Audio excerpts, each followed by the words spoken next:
Actor and Oscar-winning director Robert Redford has died at the age of 89. According to his publicist, he passed away on Tuesday at his home in Utah, surrounded by his loved ones.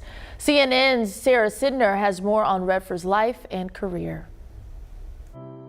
Hollywood legend and leading man Robert Redford had many roles in front of the camera as well as behind it. He was a true filmmaker and will always be remembered for many iconic films. She denies even knowing about the conversation. All the President's Men. Look, I don't know when I'll be back. And The Way We Were. 1969's Butch Cassidy and the Sundance Kid was his first blockbuster film, starring alongside Paul Newman. Hands up, keep them up! They also co-starred in The Sting, for which he was nominated for Best Actor in 1974. Redford was cast as the romantic leading man in films like The Great Gatsby and Out of Africa, a label that followed him throughout his life, even as he became older. I didn't see myself the way others saw me. I was kind of feeling trapped because I couldn't go outside the box of leading man or good-looking leading man. It was very flattering, but it was feeling restrictive. So it took many years to break loose of that.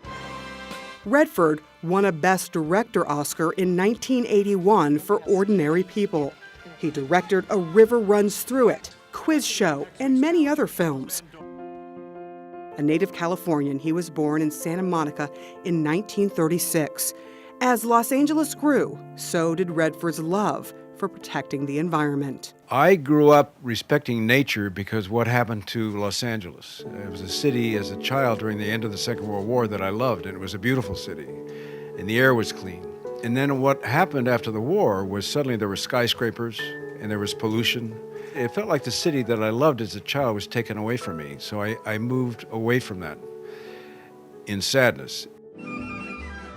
Redford moved to New York City to pursue an acting career on Broadway in the late 1950s. His big breakout role there was in Neil Simon's Barefoot in the Park, a role he would later reprise on the big screen with co-star Jane Fonda. But after several years on Broadway, Redford left the glitz and glamour behind and in 1961 moved to Utah, where he bought 2 acres of land for just $500 and built a cabin for his family. I discovered how important nature was in my life, and I wanted to be where nature was extreme and where I thought it could be maybe everlasting. An avid environmentalist, he bought more land over the years in Park City, Utah, and turned it into the Sundance Institute in 1981, a nonprofit dedicated to independent filmmakers. And 4 years later, started the Sundance Film Festival to showcase their work. Once the press came, then fashion came. And when fashion came, the paparazzi came. So these are kind of like tiers that formed outside of what we were doing. And that's fine, that's their business, but it's not who we are.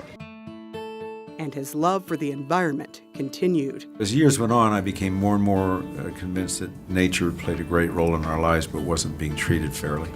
And so I got committed to preserving that.